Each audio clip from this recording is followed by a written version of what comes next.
All right, we are live. Welcome back to Office Hours with Professor Ware. I'm apologizing in advance because I'm going to be struggling with my vocal cords throughout today's show. I've been doing a lot of media appearances lately. So I'm going to let my guests do a lot of the talking. I'm delighted to be joined today by Leslie Smith, former professional MMA fighter who was in the UFC for 4 years. Brilliant fighter, and I won't do the full CV, but for our purposes of a conversation today, the thing that was most striking to me is that she was released from the UFC shortly after a union organizing drive, because we're going to have a conversation today about combat sports reform. I'm the only candidate for major office in the United States that has a combat sports reform platform because I want fighters treated with dignity. I want fighters to be able to organize. I want fighters to be treated like human beings, not commodities. And I want us to end the era of combat sports being run like modern day Mandingo boxing. So I'm delighted to welcome Leslie into the space. I'm also delighted to welcome Lucas Middlebrooks into the space as well. And I just lost my intro on Lucas. So Lucas, please give your own intro if you don't mind. Sure. Thanks for having me. I'm an attorney and I'm a labor attorney, and I represent labor on the labor side of labor law. Over the years, I do a lot of work both in the airline industry and other industrialized industries, but in the sports world, I represent the National Basketball Referees Association, or the NBRA. That is the union that represents the referees in the NBA, the G League, and the WNBA. I also represent the Major League Soccer Officials Union, which is the Professional Soccer Referees Association, and they represent the officials in both Major League Soccer, the National Women's Soccer League, and some other minor leagues of Major League Soccer.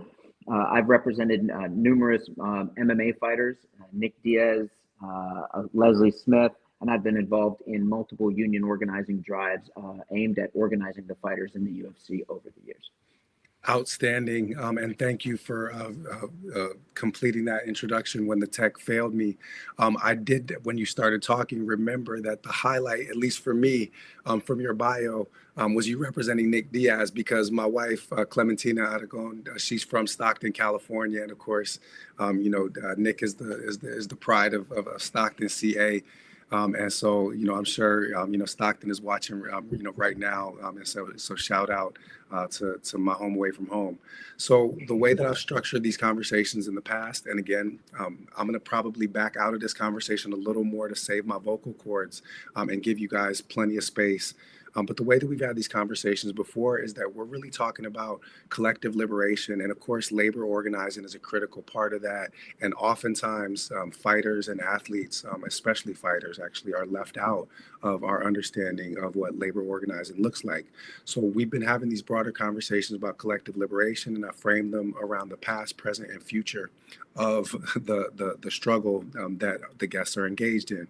So I want to organize this conversation around where we are in this present moment, then go back to the past, either for elements of our own biographies that might help inform the way that we're looking at this current moment, or historical precedent that helps us understand the moment that we're in, that orients us towards action.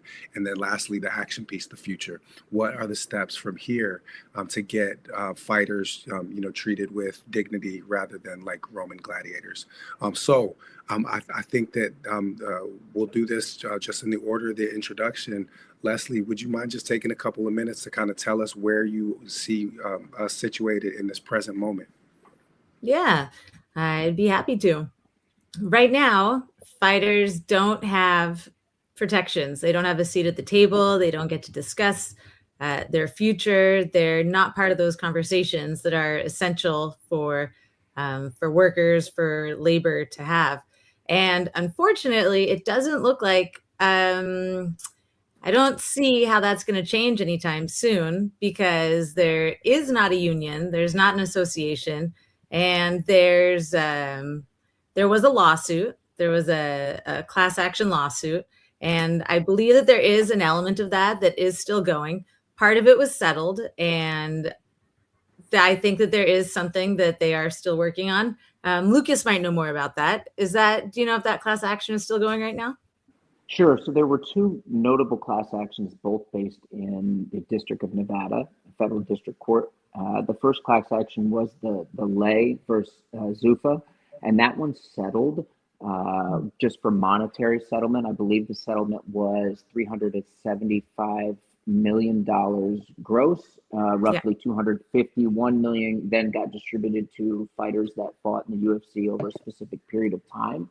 There's a second class action, Leslie, and that's the one you're referring to that is still ongoing, which actually bears Cajun Johnson's name as one of the lead plaintiffs.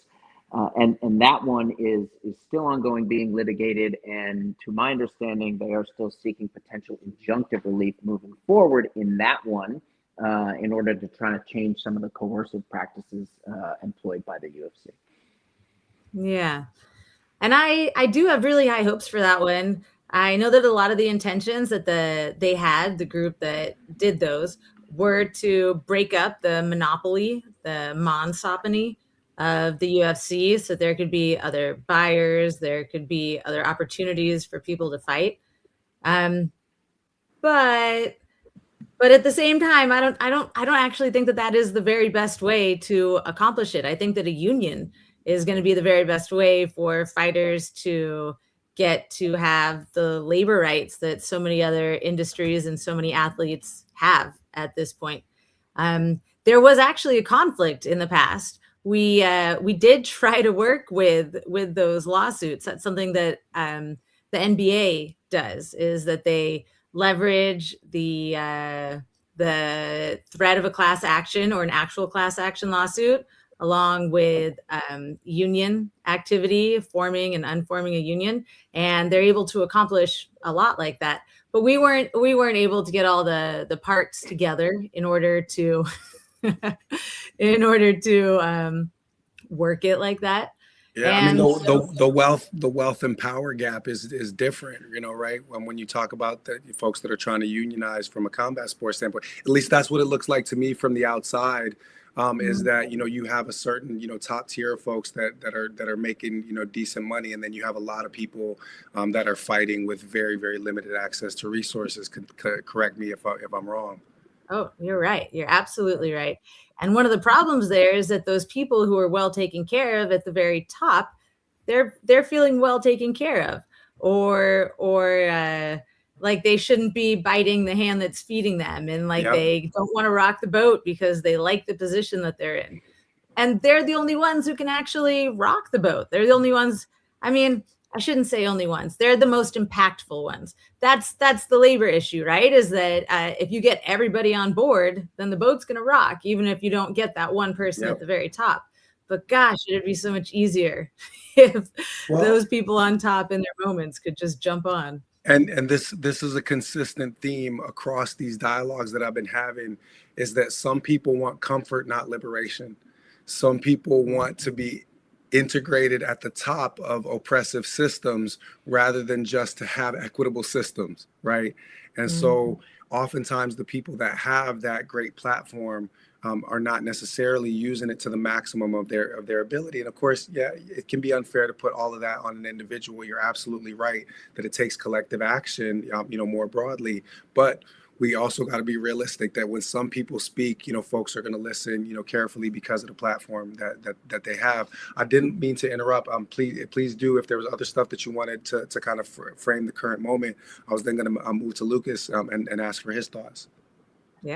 Yeah, no, just to piggyback off what Leslie was saying, and of course I agree with her with respect to the unionization path, because albeit the antitrust lawsuits can go in the past and recover unpaid monies like the first lawsuit did, and potentially with injunctive relief change the coercive contracts moving forward.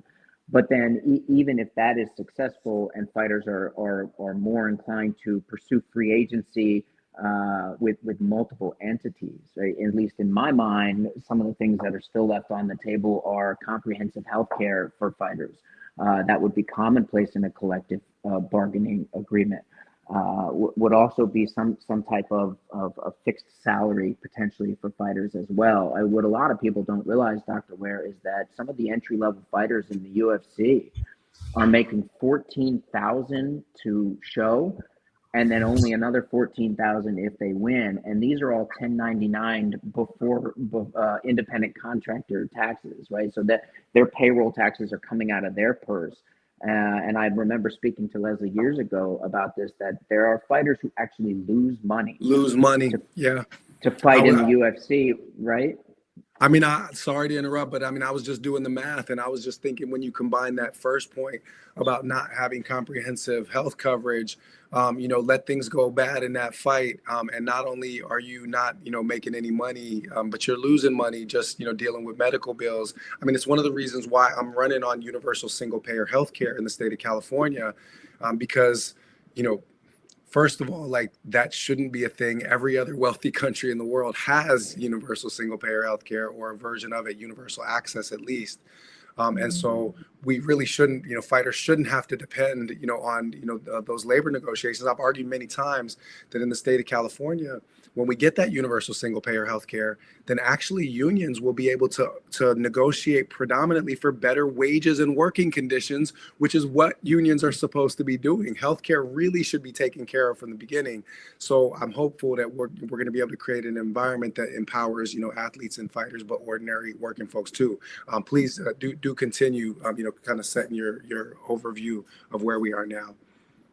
Right, and other other common collectively bargained items, such as retirement packages, Yep. which currently don't exist for fighters in the UFC. And the thing that jumped out at me back in 2015 when I was representing Nick was drug testing is a mandatory subject of bargaining under the National Labor Relations Act, just like wages and benefits. And this is highly negotiated in all professional sports, Yep. obviously, because someone's career is on the line with respect to these drug testing protocol, and there are none currently protecting UFC fighters. There's a litany of issues that we could talk about forever with respect to what the fighters don't currently get.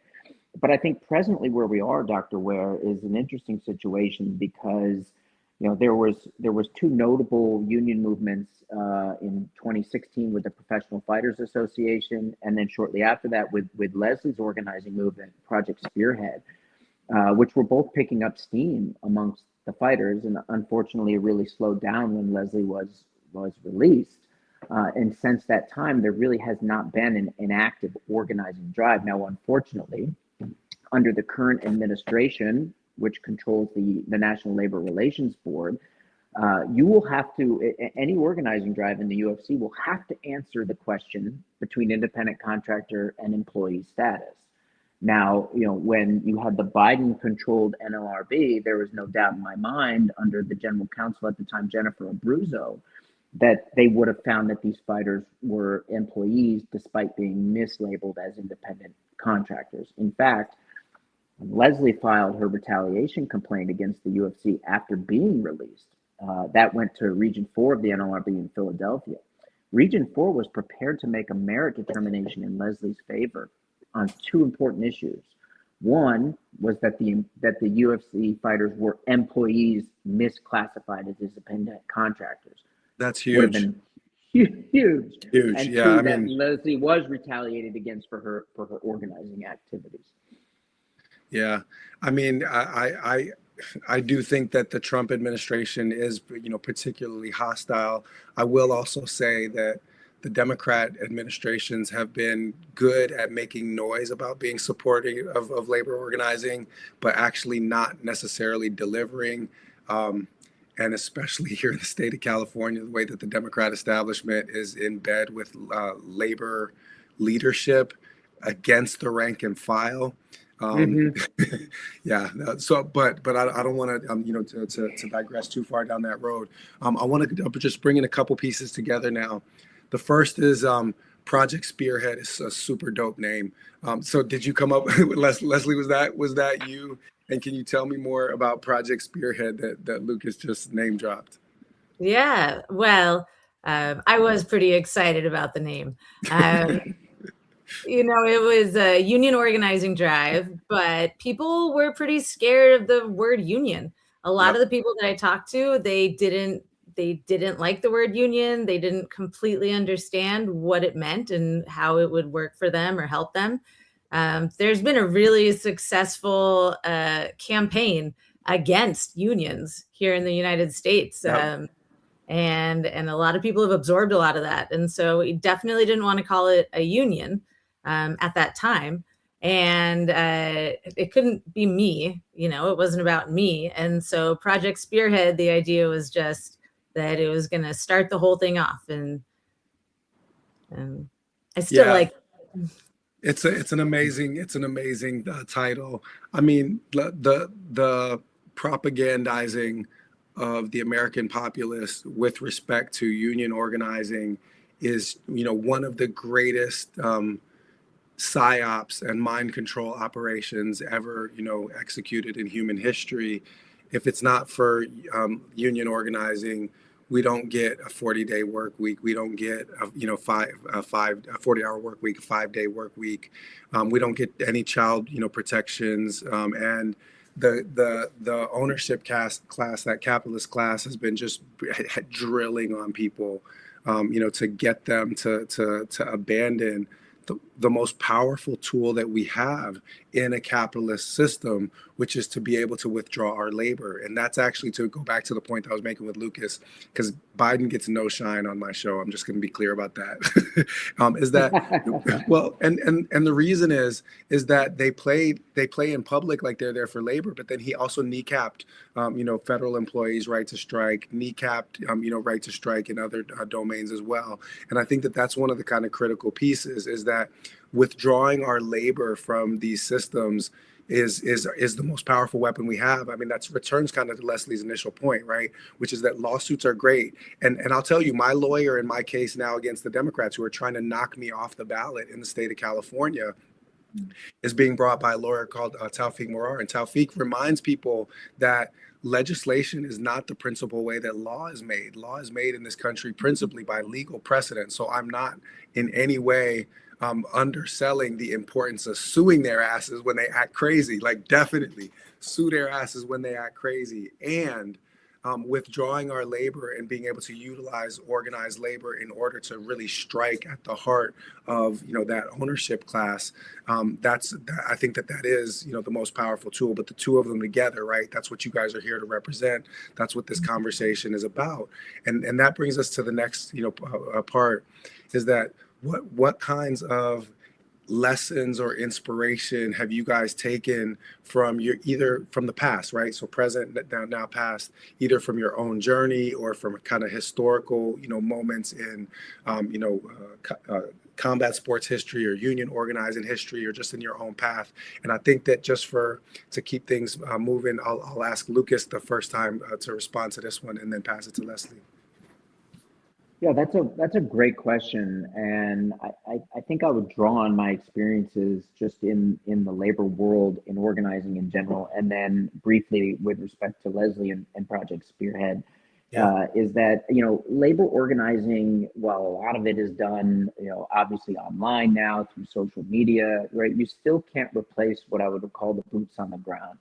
And Leslie and I often had these discussions when she was pushing forward with Project Spearhead, right, which was, operating on either a non-existent budget or a shoestring budget. But we would always discuss how, if you were really going to make strides in this organizing effort, that you would need boots on the ground. And what I mean by that is you would need representatives going to the gyms, because fighters are not like a normal industrialized workforce where you can go to the factory floor and collect authorization cards, and you could get hundreds at a time, right? They're dispersed across the United States, they're dispersed across the world, and so to the extent that you have to get out there and educate the fighters with respect to the benefits of unionization, because there's a lot of misnomers and falsehoods that are out there in people's mind. And what Leslie and I found was, the more you talk to people and just have conversations at a real human level, they start to understand the benefit. And Dr. Ware, what you mentioned earlier, they start to understand the value of their labor in a collective setting, and the power that they may hold in withholding that labor, if necessary. And so, whereas Leslie was making significant strides and she was really doing most of the organizing on her own and online, It was really never tested from a standpoint of if you had financial backing and you were able to put people out there talking, right? I think it could snowball even faster if the climate was right for it. Yeah. Leslie, any thoughts either on your specific past in this or the deeper history? And don't feel pressed to go in on the deeper history because I got a lot to say about the deeper history. I'll just throw that in. Well, I'm excited to hear what you have to say about the deeper history. I think that what was so interesting to me is that I've really learned that I have a different perspective than a lot of people because I didn't, maybe I didn't go about it in the smartest way about having these private conversations and gyms and building. I mean, I definitely didn't go about it the smartest way. I think that it would have been a lot more effective if somebody were to, like Mr. Middlebrook is saying, go from gym to gym and have these private conversations behind closed doors and then build up this solidarity and this feeling of community, and that confidence would turn into a collective confidence, which would in turn help all the individual peoples with their confidence, and that would develop it. I think that is definitely the way to go.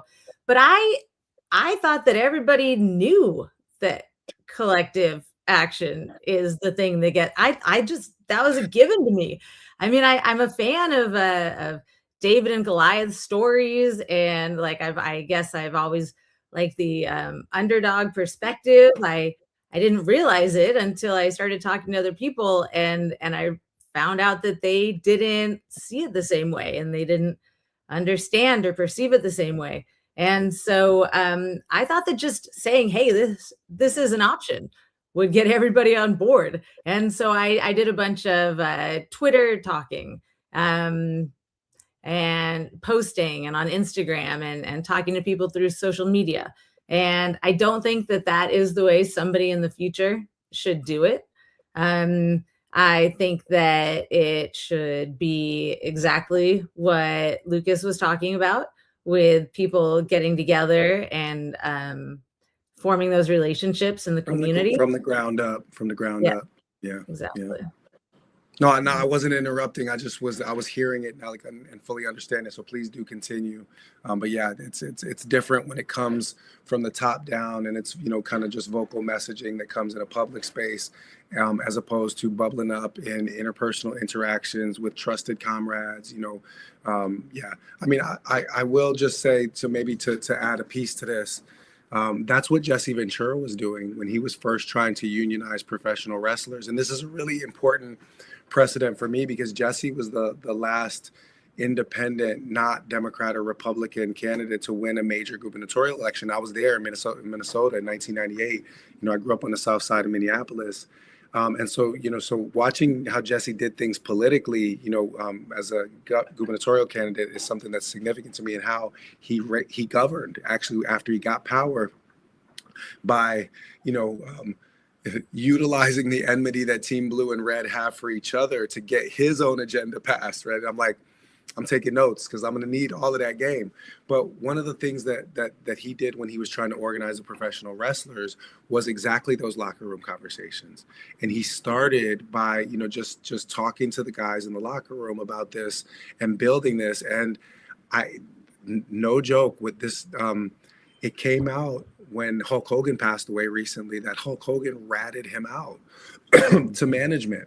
Like literally, scabbing before there was even a union, snitched to management. And Jesse Ventura hated Hulk Hogan, because of that. I hated Hulk Hogan because he used the N-word all the time. And it was sad because as a kid, I loved Hulk Hogan, yeah, brother, I loved all of that stuff. It was fantastic. It was a great time for me, but it was a shame to learn that this guy was a union buster as well as, being either low-key or high-key racist. So that's, I think, one kind of piece is that folks have tried to get these spaces organized, but they have met with a lot of these obstacles that you guys have faced. And when we move into the next part of the conversation, I want to think about how we can collectively work to overcome those. But I want to get one other kind of historical precedent into the conversation just for my own sake. I converted to Islam when I was 15 years old. When I read the autobiography of Malcolm X, I have like multiple pictures of Malcolm in my office at all times. You know, like that was my introduction into kind of the Black Muslim radical tradition. And of course, the other great famous Black Muslim figure of the 1960s and 1970s was Muhammad Ali. You know, float like a butterfly, sting like a bee, hand can't hit, which your eye can't see, rumble, young man, rumble. And Ali was not just famous for what he did in the ring, but he was much more famous for what he did outside of the ring, the stands that he was willing to take, the sacrifices that he was willing to make, losing prime years of his career because he would not participate in an imperialist war to colonize the people of Vietnam after they had managed to get free from French colonization. So I think that one of the things that I hope can emerge out of this conversation is that we can call on people like, for example, a donor to the Stein Ware campaign to when I ran as vice president with Jill Stein back in 2024 was the great Palestinian fighter Bilal Muhammad, right? Bully Boy 170 on Instagram. He supported our campaign because we stand for Palestinian liberation. I ain't reading all of that, free Palestine, right? That's what the kids at the encampment at Columbia University said. But I think getting a figure like Bilal Muhammad to speak out, on union organizing, his manager's a good friend, Lewis Taylor, also a former champion, I know supports this cause. So one of the things I just like to say is I want to put whatever resources, human, political, social media that I can into this effort, because I really think it's of critical importance that we empower organized labor across all spaces, with the exception of the police. Police unions aren't real unions, and that's a separate conversation. Is there any other stuff that we feel like we should cover with respect to the past, either organizing history, past history, or your guys' own kind of working us towards this point where we find ourselves now? There is one thing that I want to talk Please. about, and that is that as the sport is evolving and growing bigger, that the people who are involved in it are also evolving and developing and getting more professional. And at the beginning of the sport, I mean, it hasn't been around for years. It's not as old as football or Right. baseball or anything like that. And at first, it had a really poor reputation of just, I mean, people fighting. You can look at it however you want to, but people used to look at it really poorly, and people see it a lot better now. There's a lot more positivity around it now. It has more people that train MMA, that train combat sports, and are fans of combat sports than ever before. There's a higher level of professionalism in the athletes and the fans and the entire industry than ever before. Yeah. And so I feel like it is moving in a good direction because of that, and that there's more opportunities available than there ever have been before. I think that that's an amazing point, and I'm glad you brought us back for it before we move on to the future of things. I mean, my wife, who I mentioned before, is from Stockton. She does mixed martial arts training. That's like her preferred, kind of cardio and training activity. I mean, I met her at the gym, 5'2" Mexican squatting 285 by 6, 225-pound Mexican squatting 285 by 6. And I was like, okay, this chick's strong. Just for the record, I boxed, so I was never an MMA guy. Boys club as a kid, boxing. I played minor league baseball. I played high school basketball and football. I played college baseball as well. Now the way that I get my kind of athletic stuff out is with lifting. So last year at age 51, I hit a 225 by 30 bench press set. Like NFL combine numbers. And yeah, Seriously? I'm 52 now, because even light skinned black don't crack. When you moisturize, we're holding it together. We're keeping, keeping things tight. But I think that you're right. I think that there's been a big shift and that's all I meant by referencing, Clem's MMA and UFC, MMA training, is that this has become, mainstream with respect to sport. It now holds the place in the public imagination that boxing held in Ali's time. And I think that there really is a great opportunity for the space to become one where athletes can become social movement leaders and icons in that way and lead us to, you know, a more just society, rather than only winning fights. And don't get me wrong, winning fights is great, but winning fights in a society is even more important than winning fights in the ring. One last thing, I guess, on the past before we get to the future, and I heard it after the fact. So isn't Dana White trying to appropriate Muhammad Ali's legacy with his so-called Ali Revival Act? And doesn't that just want to make you vomit? And what can you tell me about Dana White? Lucas is more versed in this. I just want to say, yes, it is frustrating. It's disappointing that they're taking those words, but we were just discussing this actually, and yeah, I'd love to hear what else Lucas has to say about it. Yeah, it's concerning to me, the Revival Act, I believe, as it's being called, which I believe passed the House just by a voice vote recently, and it'll move on to the Senate. What is concerning to me about the changes to the legislation, Dr. Ware, are the provisions or the exceptions for the Unified Boxing Organizations, as they call them, or the UBOs, where you would actually, I believe, be allowed to lock fighters up for a period of 6 years as a UBO, and a UBO would also be allowed to essentially be its own sanctioning body. And so, if all of this sounds acutely familiar, it's because it is. It is essentially the UFC model being pushed into boxing, and I think anyone that follows, the fight game. Knows that the top end boxers make substantially more money than the top end MMA fighters, and a lot of that is due to the fact that you can't lock these fighters into coercive contracts under the current version of the Ali Act. But if we are going to draw out exceptions for TKO, who I understand has been lobbying quite heavily in Washington, D.C. for these exceptions, then you are essentially going to facilitate Dana White using the same model for boxing, which has suppressed wages in MMA. And the big kicker in all of this is that even in the Revival Act, there is no extension of those provisions to MMA. And so essentially, Dana White would be having his cake and eating it too. Wow. I'm so glad we came back for that, because my team pointed out to me that TKO holding group is just this $1 billion conglomerate, and it drew me back to, like, the reason why I got into electoral politics at all in the first place, which is who funds you runs you, right? So these special interests, these billionaires and corporations have Democrat and Republican lawmakers on the payroll, and they do whatever they can to get across these, these special provisions that they've already, worked out will be to the benefit of their bottom line and to the detriment of the working class, right? The laborers, because people forget, they only know these famous, fighters. They forget about the guy who's making, or the gal who's making 14, K to show up in the ring and doesn't have any, health insurance, and is literally like fighting for their life,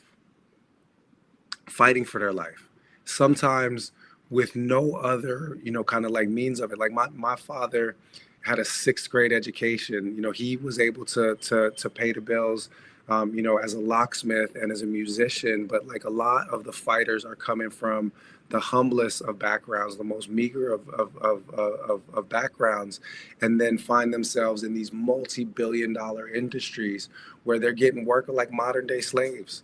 I meant what I said about the Mandingo boxing thing at the outset. You're out there putting your body on the line, and somebody else is cashing all of the checks off of it. That shit's got to stop. And we have to get organized if we're going to fight. Malcolm, again, my hero and role model, Malcolm said, we're not outnumbered, we're just out organized. So we have to get organized to be able to fight back against these folks. And one of the ways that we can do that is actually put people into office who don't take money from PACs, don't take money from corporations, don't take money from billionaires. Present, right?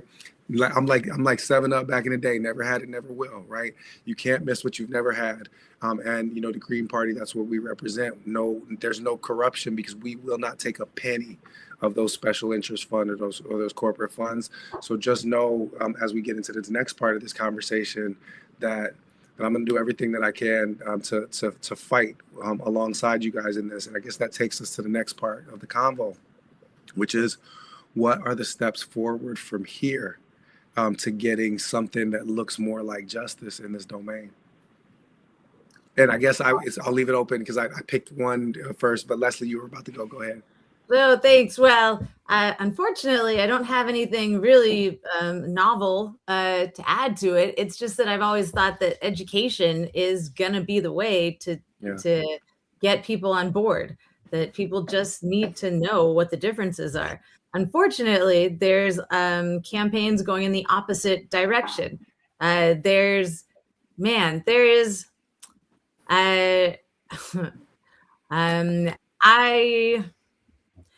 I don't really like the way that UFC has gotten, it's not that I don't like it being political, things can be political, but there's some psychology behind what's going on that I don't completely understand.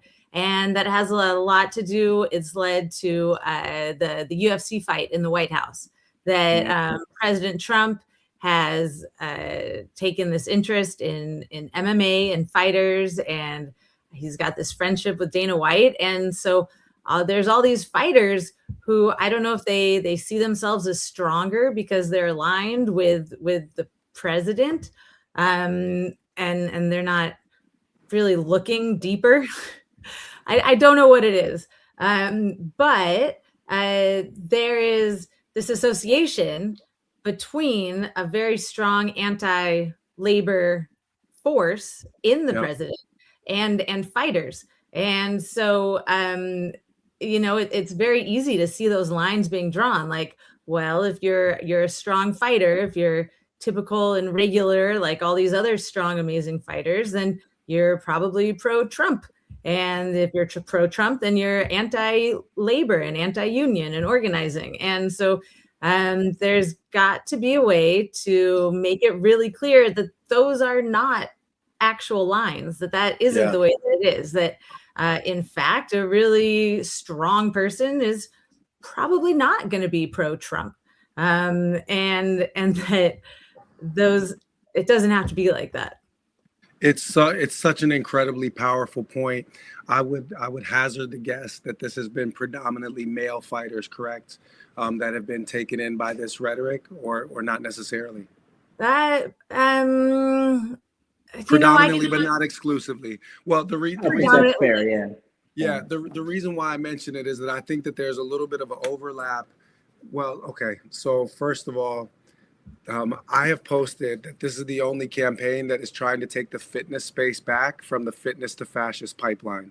That there is a kind of alt-right leaning in a lot of the athletic space that takes place in social media. And so when you take somebody like Jake Paul, for example, and his proximity to Trump, I think that this is a typical case of that. Somebody like Andrew Tate, these are manosphere douchebag bros, right? So that is part of their alignment there. But I think that there's a broader, question which you've raised, which is why are working class people identifying with those that attack them, right, against their own interests? And I think that this is a conversation, like you said at the outset, that there's some kind of psychological operation taking place. I'm gonna, at the risk of going, slightly long, I just want to tell a story that a mentor told me that I feel like helps, explain it. So I was like 19. We were coming out. There's a professor, and he said, "Butch, do you know how they train elephants at the circus?" And I was caught flat-footed. I had no idea what he's talking about. Looking at him the way that you're looking at me right now, and I'm like, "No, I'm sure I don't." Basically, and why do you ask? He said, "Well, they whip them real hard. They whip them hard with heavy lashes every time they try to run, because."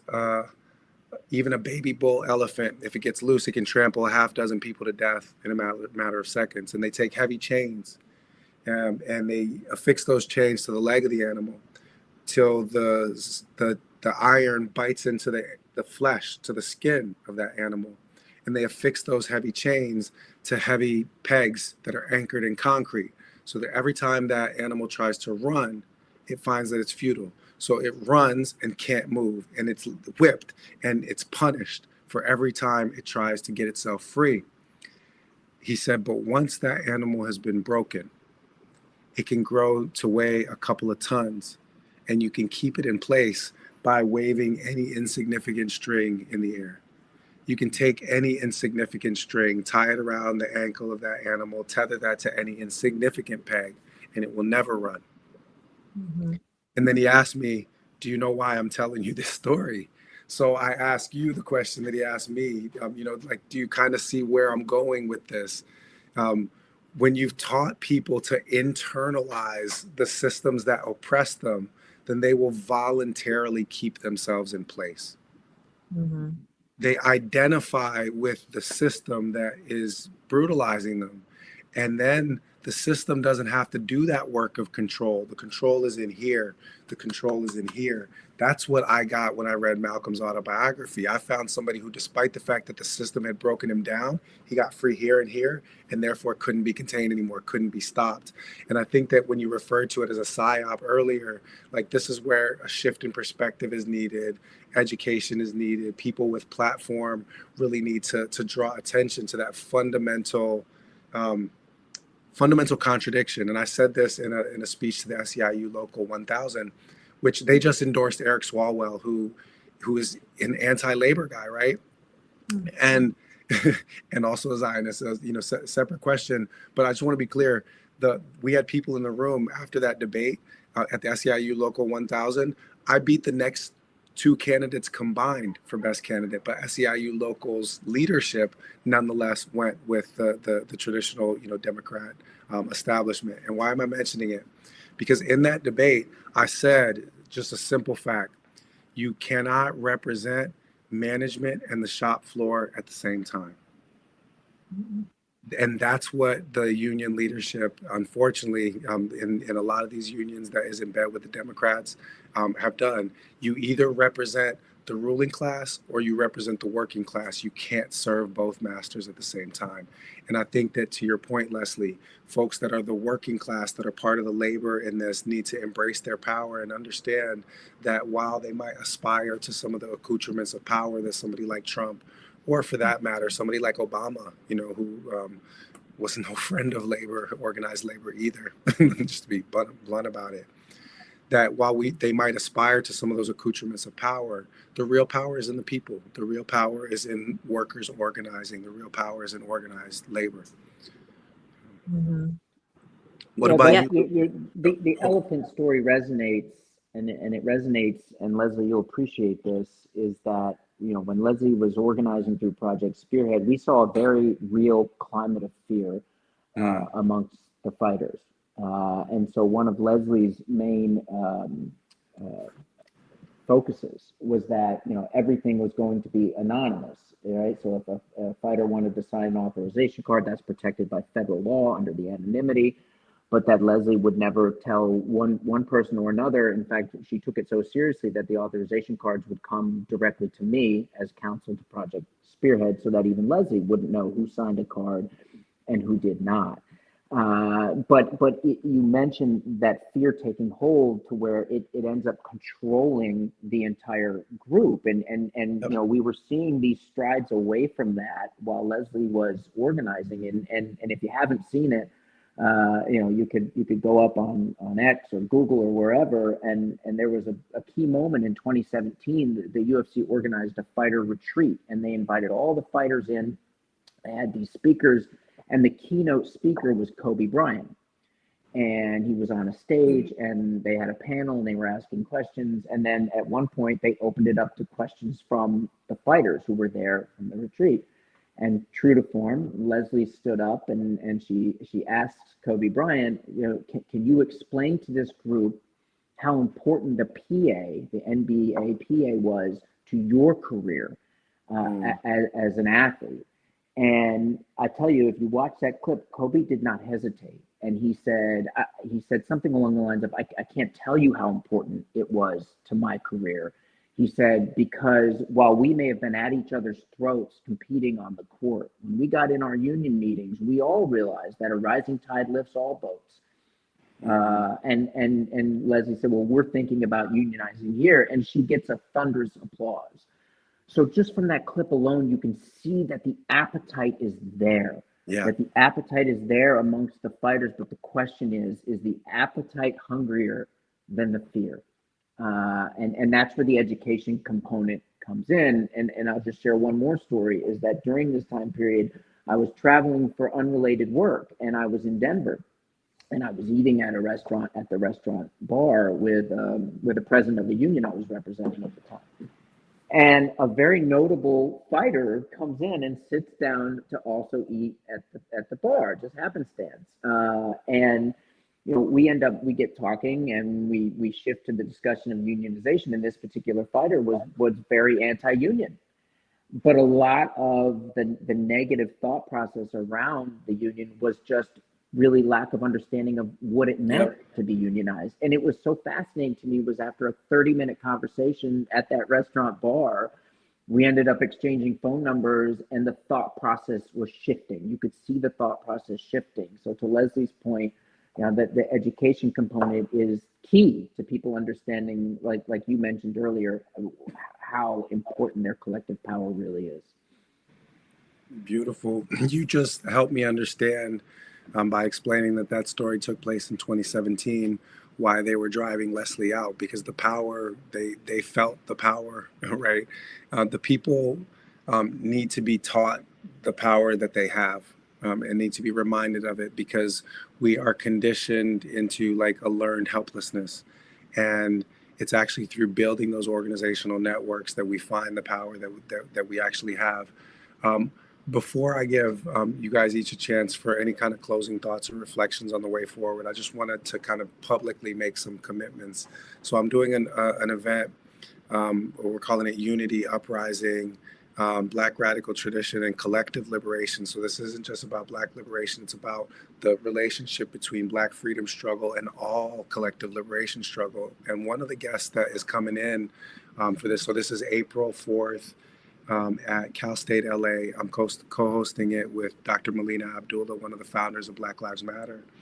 And one of the guests is, one of our guests is Chris Smalls, the Amazon labor organizer who got Amazon organized. So I want to publicly commit to connecting you guys with Chris about how we can think about how to reinvigorate the efforts to organize that space. Because one thing that's different about me, I'm not a career politician. I'm somebody that's been in activist and organizing and community education space as well as academic space, for decades.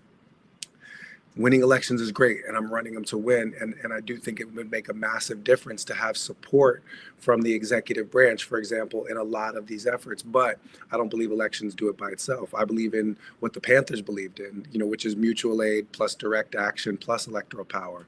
And so the mutual aid is like building community strength, but the direct action is organizing and especially leveraging union organization and strikes and work stoppages in order to actually create the collective change that we need. Because I don't think that elected officials are capable of doing it by themselves, but I think that elected officials can clear ground so that community and organized labor and others can do the work that's needed to get to an equitable society where working people are treated with dignity. Mm-hmm. So I want to just make that commitment. I want to put you guys in touch with Chris, because he's become a good friend through this process. And then I just want to pledge my support, whatever way I can help amplify or help organize or help connect potentially disparate networks so that we can get this work done. You have my pledge.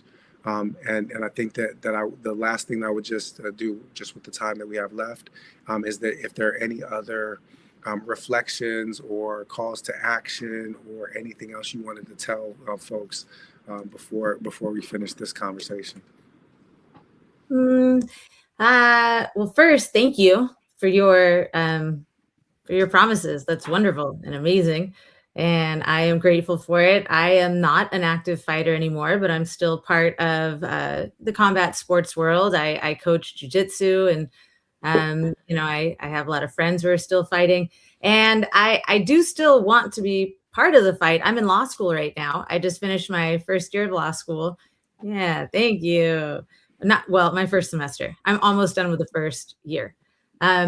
And so I just hope that I get to be a part of it. I I feel like it can happen, and I want to be a part of it. And I see my role in the future as being more somebody who can educate and facilitate that the efforts that people are willing to make, and I'm going to do everything I can to be that person. Outstanding. Yeah, no, I appreciate that your interest in this. It's something that I have been kind of passionately engaged in since 2015, since I started represented Nick, and then I met Leslie shortly thereafter in the context of the union movement. I truly believe in my heart that if these fighters were able to ever find their collective voice and their strength, that it would change their industry, both for the current generation and future generations. And Dr. Ware, something you mentioned, about your upcoming discussion with Chris Smalls, who I followed from the outside looking in, and kudos, what an amazing job he did, becoming the first organizer of an Amazon property, which was no small feat. But I've always looked at unionism as transcending our differences, as transcending race or differences in religion. And what I mean by that is if you ever look at a picket line where you have to hold the line in order to push the needle at negotiations or in collective bargaining, is that you have all races, Yep. you have all genders, you have all Yep. religions, and they're all marching towards a singular cause. In fact, we all know, Dr. King was a big union supporter, Yep. obviously during the civil rights movement. And that's something that just from the outside looking in that I've always felt is so special about the union movement, is Correct. that our individual differences evaporate and everyone's charging up the same hill on the collective path. And having sat at a number of bargaining tables, both with and without the right to strike, and that's a whole different story. There's something acutely passionate about that collective strength and watching people put aside their differences to achieve the greater good. And it's my hope someday that fighters can rally around that flag, because it will change the industry and it will change their lives and their careers. Well said. The Black Panthers were foundational in the creation of the Brown Berets, Chicano organization, Young Lords, Puerto Rican organization, Young Patriots, White Appalachian, organized group. If you go to my website, butchwareforgov.com, at the bottom of every page, it says solidarity beyond identity and ideology. The goal is not to get everybody to look the same or to think the same. You don't need that in order to move in unity. You just need to be willing to fight alongside and for someone who doesn't pray with who you pray with, or lay with who you lay with, or look how you look, and recognize that their humanity and dignity is every bit as sacred as yours, and that unless you're standing shoulder to shoulder to fight for their dignity, then the people who want to diminish all of our dignity will have their way with us. So that's the goal. It transcends bounds of ethnicity, it transcends bounds of race or culture or religion or sexual orientation or gender identity or expression. That's what I mean when I say it's collective liberation, because it's either collective liberation or it ain't no liberation at all. Yes. Well, I'm a mic drop on that. Thanks for spending an hour with me, guys. I look forward to the follow-up. I'll have my team be in touch about those deliverables, and look forward to including you guys in some subsequent conversations. And Lucas may also reach out to you for some legal stuff. Fair enough. Happy to help. All right. Take care, guys. Thank you so much. Thank you so much. Thank It was you. an honor. Yeah.